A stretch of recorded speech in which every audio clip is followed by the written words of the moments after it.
L'information sur CamNews 24, mesdames, messieurs, bonsoir. Les titres de l'actualité. Sur nos routes, des feux de détresse face à la vitesse des accidents de la circulation. Cascade de conducteurs et morts en série. Pourtant, les campagnes de sensibilisation roulent. Ralenti et arrêt obligatoire pour des explications dans l'enquête de ce journal. Dans l'actualité également, ce mercredi, 3 ans d'attente, 3 ans de silence, 3 ans de douleur. À Garoua, les anciens employés de l'usine SICAM vivent un véritable calvaire. L'espoir n'est plus aux prières, mais à une décision politique. Nous vous amenons ce soir à la rencontre des oubliés. Voilà pour le sommet et on se retrouve juste derrière cette transition.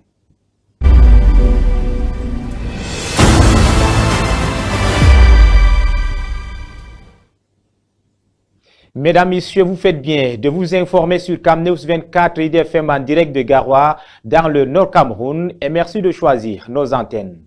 Après 3 ans d'arrêt du tournage de l'usine SICAM de Garoua, les ex-employés de cette société sont dans la nature. Certains ont plus leurs épouses, leurs familles sont disloquées, d'autres se sont transformés en conducteurs de moto-taxi. Pour certains, difficile d'avoir de quoi joindre les deux bouts, mais ils gardent l'espoir qu'un jour, le gouvernement camerounais pourra penser à eux, à cette société pour reprise des activités ou payer leurs droits. Le reportage de Nazira Haroun sous les images d'Aïssatou Bouba. Ils étaient plus d'une centaine à faire tourner l'un des fleurons industriels du septentrion camerounais, la SICAM. Aujourd'hui, beaucoup d'entre eux errent dans les rues de Garoua, tentant de survivre avec des moyens du bord. Depuis la fermeture de l'usine, il y a 3 ans, la majorité des ex-employés sont livrés à eux-mêmes, sans salaire, sans statut clair et sans aucune communication officielle sur l'avenir du site industriel. Nous avons donné nos meilleures années à SICAM. Du jour au lendemain, une entreprise s'arrête. On ne sait même plus quoi faire aujourd'hui. Cela a créé dans nos foyers. Les foyers sont disloqués. Comme lui, nombreux. D'autres ont tout simplement disparu, laissant derrière eux des familles dévastées. Le père, parce que le père n'arrive plus à faire fonctionner le foyer. L'usine qui avait fonctionné pendant plus de 60 ans a été mise à l'arrêt sans préavis clair. À ce jour, aucun plan social n'a été mis en œuvre. Pire, les employés n'ont perçu que 50% de leur salaire au moment de l'arrêt et ceux ayant contracté des prêts bancaires n'ont pratiquement rien touché. Nos petites miettes qu'on nous donne 50%, 40%, ça descend. Bon, c'est bien pour ceux qui n'en ont pas de crédit. Nous qui avons des crédits en banque, nous n'avons presque rien. Depuis la fermeture, aucune communication officielle ne rassure les ex-employés sur une éventuelle reprise des activités ou une fermeture définitive. Ce flou total maintient les familles dans une détresse psychologique et matérielle profonde. Nos élites du Nord, regardez, ayez une pensée pieuse sur nous. La majorité des anciens travailleurs implorent désormais l'intervention du gouvernement dans l'espoir de voir revivre la SICAM de Garoua ou au minimum percevoir leurs droits. Malgré la souffrance, l'espoir subsiste. Les anciens employés gardent les yeux tournés vers Yaoundé et les mains levées vers le ciel. Mais la SICAM est mort aujourd'hui. Que vraiment, le président de la République doit essayer, il doit vraiment penser à nous. Donc on attend ce que l'État va décider seulement. Entre misère sociale et silence administratif, la situation des ex-employés de SICAM de Garoua est un cri d'alarme à prendre au sérieux. Dans la page politique de ce journal, mesdames, messieurs, ils sont camerounais à avoir officiellement déclaré leur intention de briguer la magistrature suprême au Cameroun lors de la présidentielle du 12 octobre prochain. Ces chiffres à lui seul interrogent sur les sérieux la crédibilité et la perception de cette élection dans l'opinion publique. Une telle inflation des candidatures peut être perçue comme un signe de vitalité démocratique, mais elle trahit surtout une inquiétante banalisation du scrutin présidentiel. Dani Warren et Pierre Laverture-Omba. Dans un pays où les conditions d'éligibilité à la présidentielle sont claires et où le dépôt d'une caution financière de 30 millions de francs CFA est exigé, l'on pouvait s'attendre à ce que seuls des acteurs politiquement structurés et crédibles se lancent dans la course. Or, ils sont 82, d'autres portés par des individus sans parti, sans programme ni ancrage politique. Sur ces candidats, à peu près 80% des candidats sont des candidatures farfelues.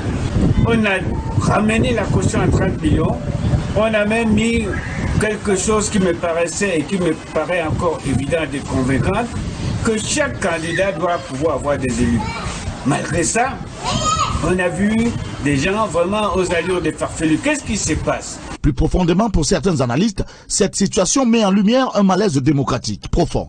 L'absence de filtres sérieux dans le dépôt des candidatures, la faiblesse des partis politiques souvent réduits à des clubs d'amis ou des initiatives individuelles et l'incapacité de l'opposition à s'unir autour de projets communs créent un paysage électoral fragmenté.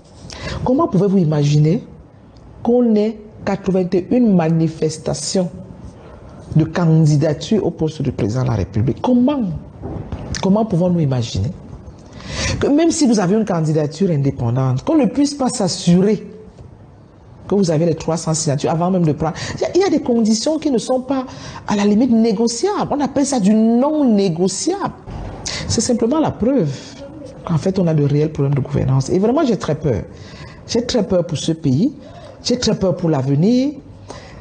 J'ai très peur parce qu'au fond, on peut en rire, on peut prendre ça à la légère, mais c'est un indicateur grave. Par ailleurs, l'existence d'un aussi grand nombre de prétendants pose la question du contrôle de la provenance des fonds utilisés pour le paiement des cautions. La présidentielle ne devrait pas être, selon les analystes, une foire aux ambitions personnelles. Elle est un moment solennel de la vie démocratique, où s'affrontent des visions du pays, des programmes sérieux et des candidats crédibles.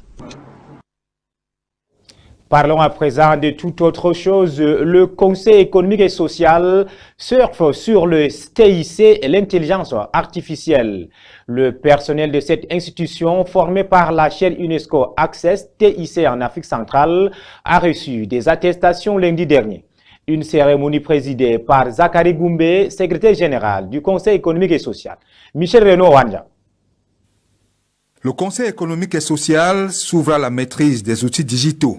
Le personnel de cette institution, formé aux nouvelles technologies par la chaire UNESCO, est désormais apte à offrir des services de qualité.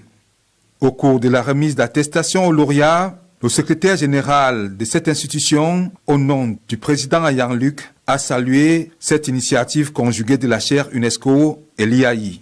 Le président Ayang Luc lui-même a demandé que nous fassions avec ceux qui présente les meilleures compétences. J'ai acquis encore plus d'expérience, n'est-ce pas, d'accroître mes performances. Un moment également ponctué par la visite guidée qui a permis aux titulaires de la chaire UNESCO ACTC Afrique centrale et sa suite de découvrir le charme architectural du Conseil économique et social. Je ne peux que louer l'initiative du Conseil économique et social d'avoir pensé à renforcer les capacités de son personnel cadre. Cette formation ouvre la voie à un partenariat entre le Conseil économique et social, la chaire UNESCO et l'IAI. Nous vous le disions en titre, à l'allure où vont les accidents de la route au Cameroun, il faut absolument un coup de frein à défaut de panneaux stop. Le ministère du Transport poursuit la sensibilisation et les syndicats roulent sur la voie de la formation civique des usagers de la route. Dans les hôpitaux, 80% des victimes sont des conducteurs de mototaxi. Feu rouge, interpellation et constat dans cette enquête de Barbara Padjam. Edouard est rebaptisé en 2016 quand son handicap est confirmé. Son tendon du pied gauche est coupé au passage d'une auto. Je m'appelle Edouard. J'ai fait l'accident, mes amis m'appellent Koto. Bon, moi, ça me dit à rien, ça arrive à tout le monde. Un ex-agent de la Kamwata dont la vie a plongé complètement. J'ai perdu la femme, ma femme est perdue, il est parti. Mon grand frère, il est mon Dieu, lui il m'envoie. Tout à deux fois, il n'y a pas l'argent, c'est lui il m'a donné l'argent la semaine. Yaoundé était son Eldorado. Et maintenant, le rêve est derrière cette porte. Atebar, mototaximan à Konolinga, a été percuté de plein fouet. Pourtant stationné avec des phares de Mayday. La voiture était très vive à lui. Bon, moi j'ai essayé de sauter. Il m'a ramassé avec la moto. Me tire au sol. Il s'en sort avec plusieurs fractures et une ablation dans la partie intime. Le catalogue n'en finirait pas. Mais les mototaximens tiennent le record. 80% du nombre de victimes. Les hôpitaux sont débordés. Malgré les campagnes en cours au ministère des Transports et dans cette association qui ne se fatigue pas de brasser du vent. Elle pense même à des introductions nouvelles pour changer de voie. Les sanctions qui sont prévues de 25 000 par exemple, comme un mauvais dépassement, qui peut passer à 50 000, ça amènera à nos concitoyens à être sérieux sur des routes. Et ils reprendront conscience. Victimes et avant-gardistes sont d'accord pour frapper où ça fait mal à tout le monde. Les torts sont partagés, nous faisons beaucoup d'accidents parce que nous sommes tous responsables. Nous les usagers aussi, on doit quand même faire attention. C'est nous qui faisons une mauvaise utilisation de la route, du bel outil mis à disposition par l'État. Les syndicalistes, ils changent de regard. Le code de la route devrait se lire dans la tête. Ils sont nombreux qui ne mesurent pas leur responsabilité quand ils sont au volant. Et qui plus est, quand ils font dans le transport de personnes de masse. Sur 10 accidents au Cameroun, 8 sont causés par les gros porteurs.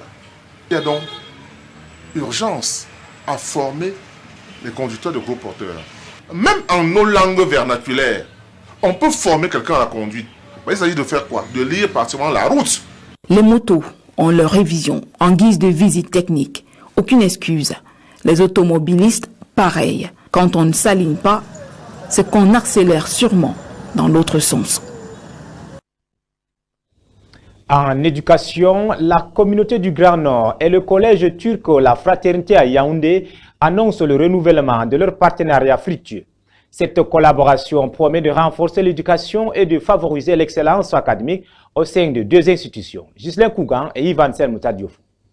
C'est reparti pour une nouvelle aventure, alliant éducation et développement entre la communauté du Grand Nord, CGN, et l'ONG turc, Akamas, via le collège La Fraternité à Dana Yaoundé. Pour définir les contours de ce nouvel acte, la direction du collège turc a effectué le déplacement de Douala au sein de la CGN à l'effet d'échanger avec son partenaire spécial, la CGN. À l'ordre du jour, les modalités des concours d'entrée en seconde A et C pour le collège Adana Yaoundé et de la 6e jusqu'en 3e pour le collège Kayseri de Maroua.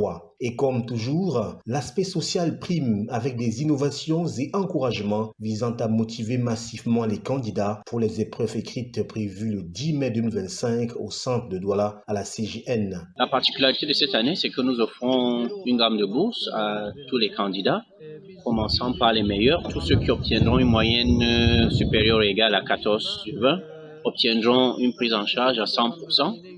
Ceux qui auront 12 de moyenne et plus pourront bénéficier de 50% de réduction sur la pension qui est de 290 000. Au-delà de ça, s'il y a des élèves nécessiteux qui n'ont pas pu obtenir cette moyenne, ils peuvent toujours participer au concours et ils peuvent toujours bénéficier des prises en charge gratuites. Donc, et une autre particularité, c'est que cette année, nous recrutons exclusivement en classe de seconde et pour le collège Adana et en classe de 6e pour le collège Kayseri. Des mesures d'accompagnement pertinentes rendant raison de la prise en compte du contexte économique difficile dans lequel baignent les familles, surtout les plus démunis. Face à cette grosse bouffée d'oxygène, le président du bureau du comité directeur, l'honorable Majesté Abdoul Nasser, dira toute sa joie et le confort de la CGN et son superviseur général Dr Mohamedou Bayo Fadil dans l'engagement d'offrir une éducation de choix aux fils du Grand Nord et du Cameroun. Ce qui est à retenir ici, c'est que l'éducation est un élément important pour le développement au sein d'une société.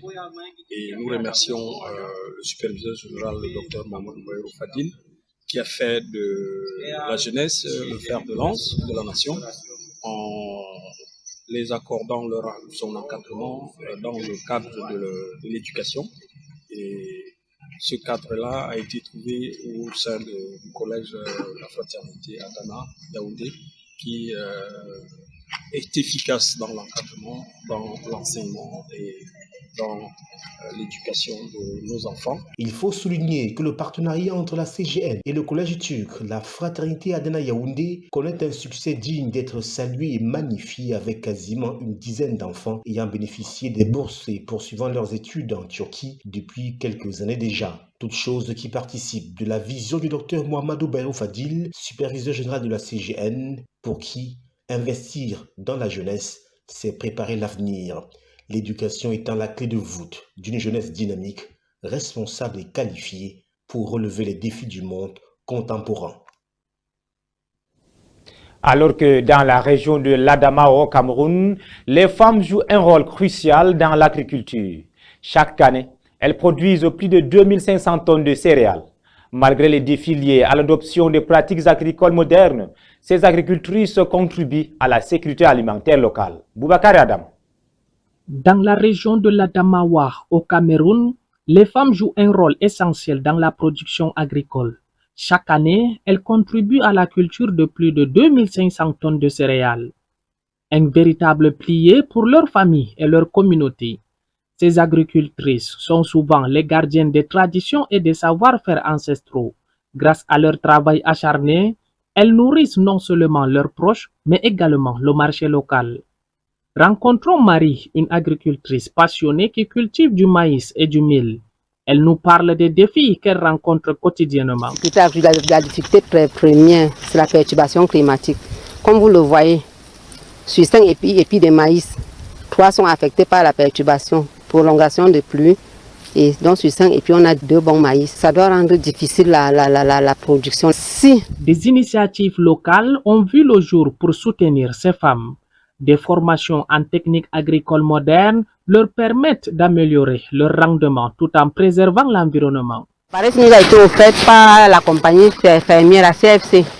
Et sont eux qui nous ont préfinancé la culture avec l'engrais que nous devons rembourser en nature, donc avec le maïs. L'appareil a été conçu vraiment à notre guise parce qu'elle est graine sans toutefois casser les graines de maïs et elle est très rapide. Les céréales produites par ces femmes ne nourrissent pas seulement leur famille. Elles sont également vendues sur les marchés locaux, contribuant ainsi à l'économie régionale. Leur travail est une source d'inspiration pour toute une génération. En soutenant ces femmes agricultrices, nous investissons dans un avenir meilleur pour l'Adamawa et au-delà. Félicitations à ces vaillantes femmes de l'Adamawa. La page découverte de ce soir nous conduit sur l'une de 7 collines de Yaoundé, le très mythique et mystique mont Elumden. Suivons notre guide Raoul Christophe Mbia.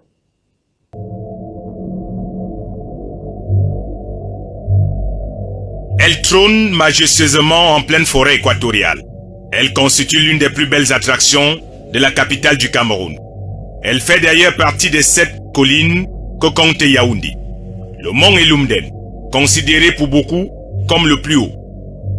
Il commence à accuser le coût de l'histoire et le poids de l'âge. Il revêt aujourd'hui d'énormes conflits de terre, mais n'a jamais mis en colère son cratère.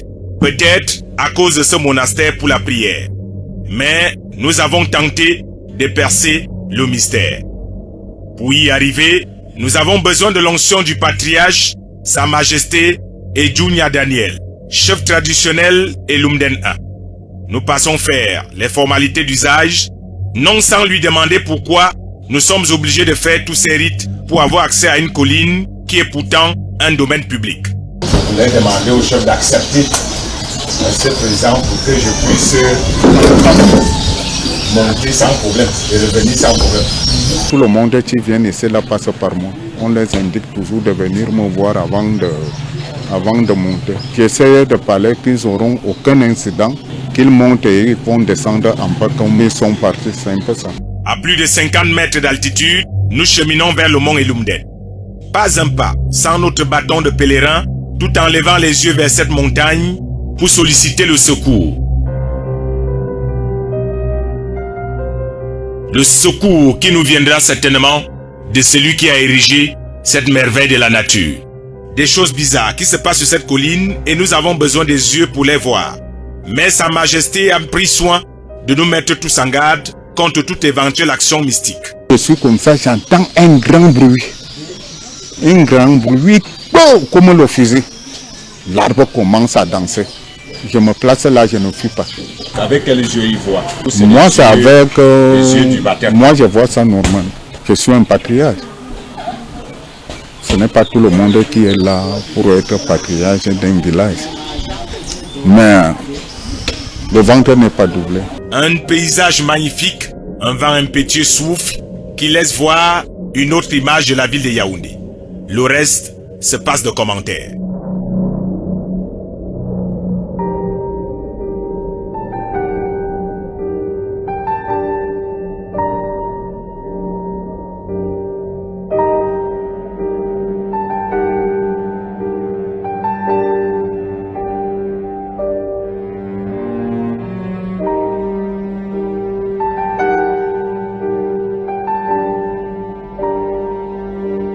Pour aller jusqu'au sommet, on se ceint les reins, prendre ses deux jambes et assumer sa jeunesse. Voici un ancien combattant devenu malgré son âge un grand spécialiste des montées des monts. Il est à sa 7e montée au mont Elumden, après une longue carrière au mont Cameroun et qui a même tenté le mont Kilimanjaro en Tanzanie. Dans les endroits pareils, quand tu te perds sur 50 mètres, tu peux te retrouver à 5 km parce que tu as raté la piste. Le mont Elumden est pour beaucoup un lieu de pèlerinage, pour tous ceux qui offensent Dieu et qui viennent lui parler ici au sommet et redescendre, recommencer. Ayant parcouru cette colline, il nous est difficile de pécher à nouveau. Si le mont Elumden est une merveille touristique, un mont mystique et un patrimoine épique, mais qui est aujourd'hui un danger naturel pour les populations environnantes. Mais c'est quand il y a danger quelque part que les Camerounais font la sourde oreille. Plusieurs commencent à rapprocher dangereusement leurs habitations sans craindre une éventuelle catastrophe. Le terrain commence curieusement à se vendre ici, et si personne ne fait rien, d'ici une dizaine d'années, le mont Elumden sera un mont de maison.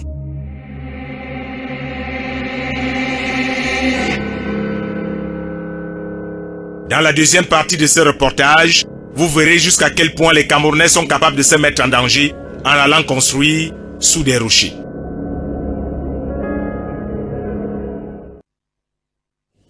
Merci à Raoul Christophe Mbia de nous avoir fait voyager. Au-delà des frontières camerounaises, les États-Unis annoncent se retirer de l'UNESCO dont ils faisaient partie des pays fondateurs en 1946. Cette information est révélée par le New York Post à travers le département d'État ce mardi 22 juillet. Suivons le récit de Khalidouci. Juillet 2023. Le drapeau américain était hissé au siège de l'UNESCO pour célébrer le retour des États-Unis au sein de l'organisation. Des images qui appartiennent désormais au passé. Ce mardi, Washington a annoncé se retirer une nouvelle fois de l'agence onusienne, un retrait justifié par la porte-parole adjointe de la Maison-Blanche. Le président Trump a décidé de se retirer de l'UNESCO, qui soutient le wokisme, les causes culturelles et sociales qui sèment la discorde. Le président fera toujours passer l'Amérique avant tout. Notre adhésion à toutes les organisations internationales doit être conforme à nos intérêts nationaux. Donald Trump accuse également l'organisation d'adopter des politiques hostiles aux États-Unis et à Israël. Ce retrait est un coup dur pour l'UNESCO qui n'a pas tardé à réagir. Dans un communiqué, sa directrice générale Audrey Azoulay dit regretter la décision du président américain et déplorer les arguments avancés par Washington. Depuis sa création en 1945, c'est la 3e fois que les États-Unis quittent l'UNESCO et la 2e fois sous l'administration Trump. La première était en 2017, lors de son premier mandat, mais Washington y était revenu 5 ans plus tard sous la présidence de Joe Biden. Les États-Unis fournissent environ 8% du budget total de l'UNESCO. C'est la fin de cette édition d'information de 20h sur CamNews 24 IDFM en direct de Garoua. Mesdames, Messieurs, merci de nous avoir suivis et passez une excellente nuit.